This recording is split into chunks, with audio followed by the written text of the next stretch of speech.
지리산 탄수도사 이종식 이야기. 이번에는 일반인들에게는 널리 알려지지 않았지만 지리산 일대에서는 유명했던 탄수도사에 관한 이야기입니다. 먼저 구독과 좋아요 부탁드립니다.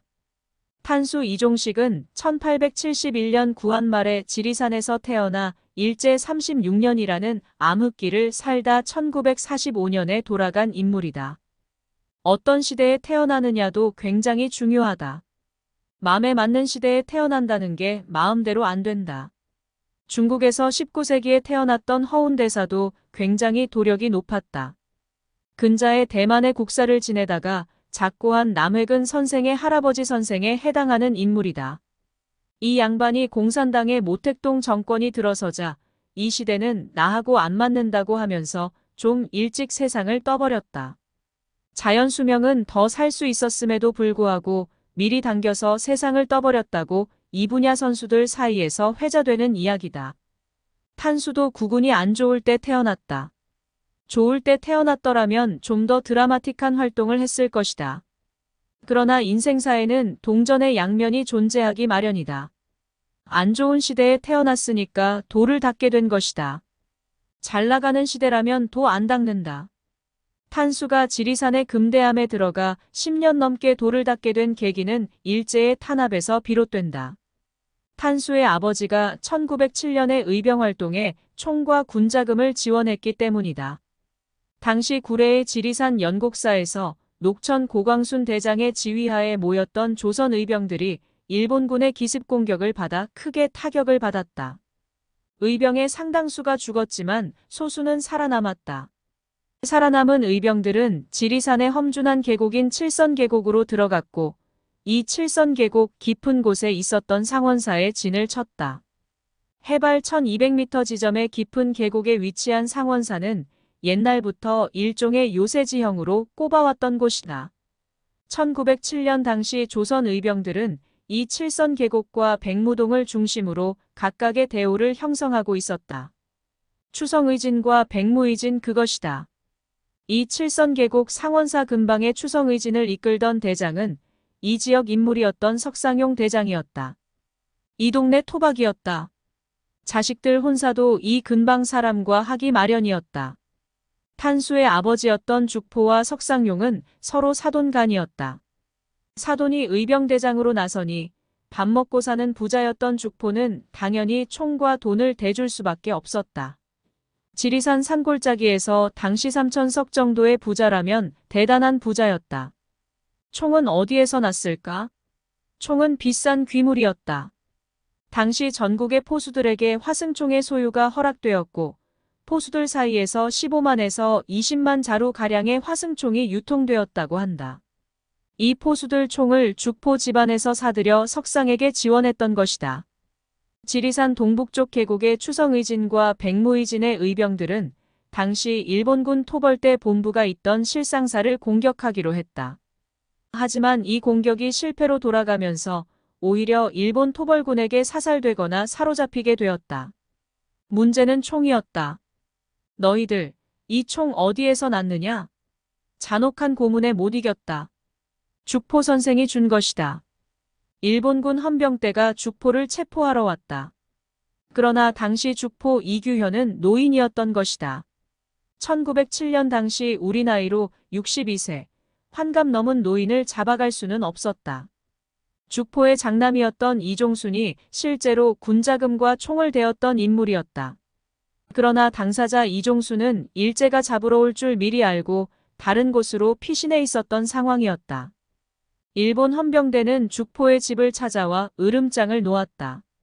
장남이 도망갔으니 너희 집안에서 누구든 한 명은 책임을 지고 대신해서 죽어야 한다. 죽포가 살았던 동네는 지금 의중마을로 되어 있다. 지리산 천왕봉에서 내려온 맥이 벽송사를 거쳐 이 의중마을로 뭉쳤다. 인월 쪽에서 흘러온 냇물이 이 의중마을을 감아 돌아 흘러나간다. 의중마을 앞에서 백무동과 한신계곡의 물도 합쳐진다. 이 물이 다시 칠선계곡에서 내려온 물과 합쳐지고 의중마을을 감아 돌아 어루만지면서 휴천 쪽으로 내려가는 것이다. 의중마을은 천왕봉의 끝자락 맥과 냇물이 서로 껴안듯이 감싸고 있는 형국이라 한눈에 봐도 기운이 뭉친 명당이다. 기운이 뭉친 마을이니 변강쇠와 옥녀의 전설도 만들어졌다. 정력의 상징이 변강쇠 아니던가. 이 변강쇠 전설의 고향이 벽송사와 의중마을이다. 물산도 풍부했다는 이야기다. 먹고 살 것 없는 가난한 마을에서는 이런 전설이 만들어질 수 없다. 집안에서 누군가 한 명은 실상사에 주둔한 일본 헌병대에 출두해서 대신 죽어야 하는 상황이었다. 할 수 없이 삼남인 탄수가 자원했다. 제가 대신 가서 죽겠습니다. 의중마을에서는 탄수가 실상사에 가기 전 일주일 동안 잔치를 열어주었다. 죽으러 가는 탄수에게 맛있는 음식이나 실컷 먹이자는 의도에서였다.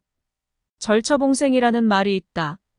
끊어진 절벽 같은 곳에서 다시 살아날 방도가 생겨난다는 뜻이다. 한마디로 사지 탈출이기도 하다. 당시 실상사에는 조선인 건달들이 있었다. 일본 헌병대가 부리고 있던 심부름꾼이자 가이드였다. 지리산 지리를 잘 몰랐던 일본군은 산골짜기 길들을 잘 알고 있는 길잡이들이 필요했다. 평소 동네에서 건들건들하던 건달들이 이 역할을 맡고 있었다고 한다. 이 건달 몇이 실상사에 나타난 탄수를 알아보았다. 아니, 탄수 형님 여기는 왜 왔어요? 집안에서 한 명은 죽어야 하니까 죽으러 왔다. 형님이 왜 죽어요? 죽으면 안 되죠. 이 건달들은 평소에 탄수에게 신세를 많이 진 사람들이었다고 한다. 탄수가 이들에게 막걸리를 많이 사주었다는 것이다. 동네 지나다가 이 건달들 만나면 자네들 이리 와. 내가 술이나 한 사발 살게. 가면서 술과 밥을 많이 사주었다. 사람은 얻어먹다 보면 신세 갚을 생각을 하기 마련이다. 이 세상에 공법은 없는 것이다. 이 건달들이 일본 헌병들과 책임자에게 의견을 전달했다. 저 사람은 죽이면 안 됩니다. 동네에서 인심을 얻은 사람입니다. 만약 죽이면 동네 인심이 험악해집니다. 살려놓으면 일본 헌병에 대한 여론이 우호적으로 변할 것입니다. 이런 식으로 건달들이 일본군에게 마사지를 했다. 적선지가의 필요여경이라고 평소에 뿌려놓은 술밥이 결정적인 순간에 자신의 목숨을 보호하는 방탄조끼로 작용한 셈이다. 이렇게 해서 탄수는 기적적으로 죽음의 형장에서 벗어났다. 그리고는 동네 근처에 있는 영험한 암자인 금대로 들어갔다. 일본 헌병대의 감시를 받으면서 정상적인 생활을 영위하기가 어려웠던 것으로 보인다. 금대는 명당이다. 지리산 제1명당으로 금대를 꼽는다. 왜 명당인가? 지리산의 1500m급 영봉들 10여 개 이상이 전부 도열한 것처럼 보이는 포인트이기 때문이다. 천왕봉을 비롯해서 중봉, 하봉, 영랑대, 형제봉 등 지리산 봉우리들이 마치 병풍처럼 도열해 있다. 지리산을 감상하는 가장 좋은 포인트는 금대자리다. 그래서 예로부터 지리산에서 꼽는 제1수도터는 금대였다. 탄수는 이런 상황에서 금대로 은둔할 수밖에 없었다. 10년간의 은둔, 탄수는 금대에서 10년 동안 머무르며 영대가 열리게 되었다. 영대는 하늘의 별자리 이름이기도 하지만 통상적으로 인간 내면에 숨어있는 영안을 가리킨다. 영대가 열렸다는 것은 영안이 열렸다는 뜻이다. 영안이 열리면 어떻게 되는가? 미래를 내다보는 능력을 얻게 된다. 금대 생활 10년 동안 탄수는 도사가 된 것이다. 물론 이 10년 동안 탄수는 신병에 걸려서 죽을 고비를 겪기도 한다. 죽음의 문턱까지 오락가락하는 고통을 겪고 나서 앞이를 훤히 내다보는 능력을 갖추게 된다. 탄수는 후일 비결문에서 이 과정을 이사일생이라고 표현했다. 2번이나 죽을 상황에서 살아났다는 이야기다.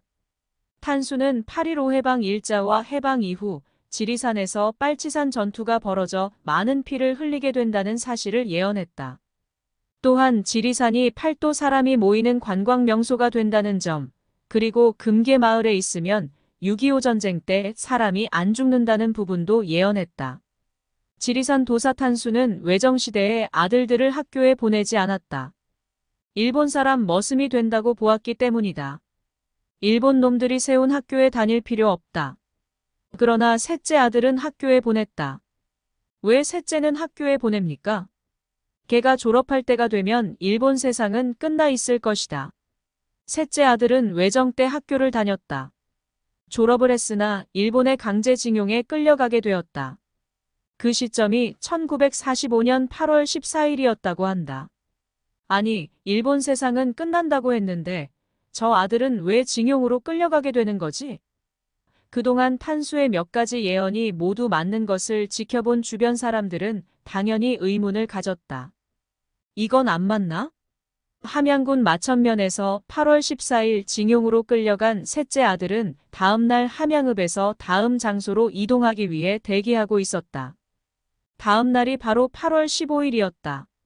셋째 아들은 함양읍에서 대기하고 있다가 해방을 맞았던 것이다. 과연 그렇구나. 탄수의 예언 가운데 특기할 만한 사례가 바로 금계마을의 창립이다. 금대산 자락을 금달기라는 뜻의 금계라고 명명하고 여기에 동네 사람들이 살아야 안전하다고 예언했다. 그 전까지 동네 사람들은 동네 앞을 세차게 흘러가는 냇물인 의탄 건너편의 의중마을에 주로 살고 있었다. 남원 실상사 쪽에서 내려오는 계곡물이 한신계곡과 백무동 계곡의 물과 합해져서 내려오다가 다시 칠선 계곡에서 내려오는 물과 합해지는 돈내 지점이 의탄이라는 냇물이다. 의탄 건너편에는 의중마을이 있고 의중마을에서 보자면 의탄 건너편의 탄수에 의해서 금계마을이 새로 생겼다. 탄수는 해방되던 해인 1945년에 죽었다. 그는 죽기 전에 의중보다는 금계로 옮겨 살아야 안전하다는 예언을 남긴 바 있다. 그리고 탄수는 가족들을 데리고 새로운 터인 금계로 옮겨가 살았다. 이 예언은 5년 후인 1950년 빨치산이 활동하면서 맞아떨어졌다. 의중 쪽은 빨치산의 활동 무대와 겹쳤다. 의중을 위쪽으로 변강쇠 전설로 유명한 벽송사가 있었고 벽송사는 빨치산의 야전병원 역할을 했다. 말하자면 빨치산 소굴이 된 것이다. 그러다 보니 벽송사와 지근거리에 있는 의중마을도 군경과 빨치산에 시달리는 동네가 된 셈이다. 그러나 의탄이라는 냇물 건너편의 금계는 빨치산의 통제권 건너편에 자리 잡은 동네였다. 냇물이 하나의 자연장벽으로 역할했다. 금계에 있으면 안전했다. 자연스럽게 여러 가구가 금계로 옮겨와 살게 되었다. 탄수의 예언이 들어맞게 된 것이다. 여기서 한 가지 흥미로운 점은 왜 동네 지명을 금계로 지었는가 하는 점이다. 이름 짓는 것은 아무나 하는 게 아니다. 그 터의 기운과 역사, 배출 인물, 그리고 미래를 내다보는 안목이 모두 종합되어 동네 장명을 하는 법이다. 멋모르는 사람들이 함부로 장명하는 게 아니다. 따라서 후학들이 그 동네 이름을 보다 보면 여러 가지 사실을 유추해 볼 수 있다. 금계, 일단 그 동네 뒷산이 금대산이라는 점을 주목해야 한다. 금대산은 600m 내지 700m급으로서 높은 산은 아니지만 지리산 제1명당으로 꼽는 금대가 위치해 있는 산이다. 지리산 천왕봉의 산신은 천왕모라고 하는 여신이다. 이 근방의 백무동이라는 이름도 지리산 최고봉인 천왕봉의 여산신에게 제사를 올리기 위해 100명의 무당이 모여 있다는 뜻이다. 천왕봉의 여산신을 맞아주는 남자 산신이 바로 금대산의 산신이라고 한다. 그러니까 금대산은 지리산 천왕봉과 맞다이를 놓는 산인 셈이다. 산은 높다고 장땡이 아니다.